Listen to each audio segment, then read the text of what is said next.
Hi friends, welcome to ಟೆಕ್ಟ್ರಾಲಬ್ channel. ನಾನು ನಿಮ್ಮ ಪ್ರಶಾಂತ್ ಮಂಬಡಿ. ನೋಡಿ ಫ್ರೆಂಡ್ಸ್, ಡಿಜೆ ಆಸ್ಮೋ ನ್ಯಾನೋದು ಸೆಟ್ಟಿಂಗ್ಸ್ ಯಾವ ಥರ ಮಾಡ್ಕೋಬೇಕಂತಂದರೆ, ನೋಡಿ ಫ್ರೆಂಡ್ಸ್, ಇದರಲ್ಲಿ ಸೆಟ್ಟಿಂಗ್ಸಲ್ಲಿ ಪ್ರೋ ಅಂತಿರುತ್ತೆ, ಆಟೋ ವೈಡ್ ಬ್ಯಾಲೆನ್ಸ್ ಇಡಬೇಕು. ಆಮೇಲೆ ISO ಲೆವೆಲ್ನ ಎಷ್ಟು ಕಡಿಮೆ ಇಟ್ಟರೆ ಎಷ್ಟು ಚೆನ್ನಾಗಿರುತ್ತೆ. 3200 ಇದ್ದರೆ ಈ ಒಂದು ಲೈಟಿಂಗ್ಸಲ್ಲಿ ಅದು ಭಾಳ ಕತ್ಲೆಯಾಗಿ ಕಾಣಿಸುತ್ತೆ.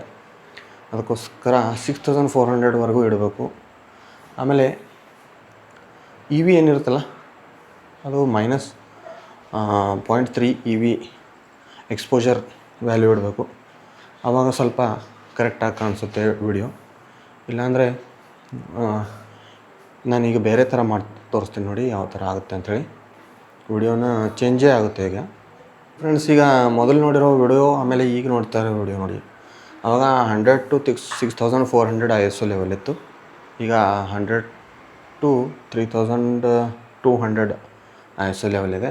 ಎಷ್ಟು ಅದರೊಳಗೆ ನಾಯ್ಸ್ ಲೆವೆಲ್ಲು ಆಮೇಲೆ ಲೈಟ್ ಲೆವೆಲ್ಲು ಯಾವ ಥರ ಇತ್ತು, ಇದರಲ್ಲಿ ಯಾವ ಥರ ಇದೆ ನೋಡ್ಬೋದು ನೀವು. ನೋಡಿ, ಎಕ್ಸ್ಪೋಜರ್ ಶಿಫ್ಟಿಂಗು,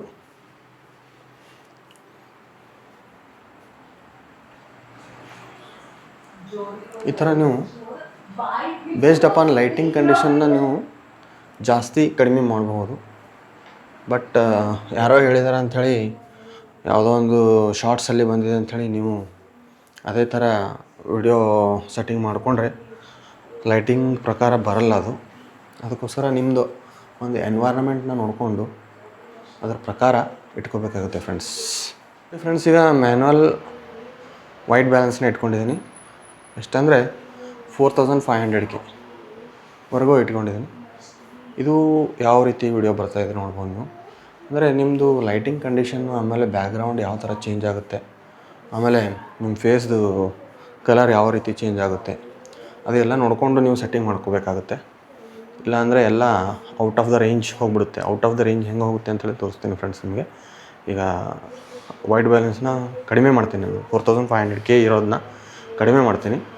ನೋಡಿ ಫ್ರೆಂಡ್ಸ್, ವೈಟ್ ಬ್ಯಾಲೆನ್ಸ್ 3500 ಇದೆ. ಇದು ಡಿಜೆ ಆಸ್ಮೋ ನ್ಯಾನೋದಲ್ಲಿ ಯಾವ ಥರ ಚೇಂಜ್ ಕಾಣಿಸುತ್ತೆ ಅಲ್ಲ, ಅದಕ್ಕೋಸ್ಕರ ನಿಮ್ಮದು ಎನ್ವೈರನ್ಮೆಂಟ್ ಆಮೇಲೆ ಬ್ಯಾಕ್ಗ್ರೌಂಡ್ ಕಲರ್ ಯಾವ ಥರ, ಇಲ್ಲೆಲ್ಲ ಕಲರ್ಸ್ ರಿಯಾಲಿಟಿಗೆ ಸಮೀಪ ಇರಬೇಕು. ಆ ಥರ ನೀವು ಮಾಡ್ಕೋಬೇಕಾಗುತ್ತೆ ಕಲರ್ ಸೆಟ್ಟಿಂಗ್ಸ್. ನೋಡಿ ಫ್ರೆಂಡ್ಸ್, ನಾರ್ಮಲಾಗಿ ನಾನು ಯೂಸ್ ಮಾಡೋ ಒಂದು ಸೆಟ್ಟಿಂಗ್ಸ್ ಅದು 8:30 ರಾತ್ರಿ 8:30 ಮಾಡ್ತಿರೋದು. ನನಗೆ ಇಷ್ಟ ಆಗಿರುವಂಥ ಒಂದು ಸೆಟ್ಟಿಂಗ್ ಲೈಟಿಂಗ್ ಕಂಡೀಷನಲ್ಲಿ ಆಟೋ ವೈಡ್ ಬ್ಯಾಲೆನ್ಸು, ಆಮೇಲೆ 100 to 6400 ISO, ಆಮೇಲೆ -0.7 EV ಅಂಥೇಳಿ ಡಿಜೆ ಆಸ್ಮೋ ನ್ಯಾನೋದಲ್ಲಿ ಬರುತ್ತೆ. ಇದು ಸೆಟ್ಟಿಂಗ್ ನನಗೆ ಇಷ್ಟ ಆಗಿದೆ. ಆಮೇಲೆ ನಾಯ್ಸು ಅಂಥೇಳಿ ಬರುತ್ತೆ, ಒಂದು ಟೆಕ್ಸ್ಚರ್ ಅಂಥೇಳಿ ಬರುತ್ತೆ. ನಾಯ್ಸು 0 ಇದೆ. ಆಮೇಲೆ ಟೆಕ್ಸ್ಚರ್ +1 ಇಟ್ಟಿದ್ದೀನಿ. ಯಾಕಂದರೆ ಸ್ವಲ್ಪ ಟೆಕ್ಸ್ಚರ್ ಕಾಣಬೇಕು ನಮ್ಮ ಒಂದು ವಿಡಿಯೋದಲ್ಲಿ, ಇಲ್ಲಾಂದರೆ ಸಾಫ್ಟಾಗಿ ಕಾಣುತ್ತೆ. ನೋಡಿ ಫ್ರೆಂಡ್ಸ್, ಇದು ಪ್ರೋ ಫೀಚರ್ನ ಆಫ್ ಮಾಡಿ ಡೈರೆಕ್ಟಾಗಿ ಆಟೋ ಸೆಟ್ಟಿಂಗ್ಸ್ಗೆ ಬಿಟ್ಟಿದ್ದೀನಿ ನಾನು ಡಿಜೆ ಆಸ್ಮೋಗೆ.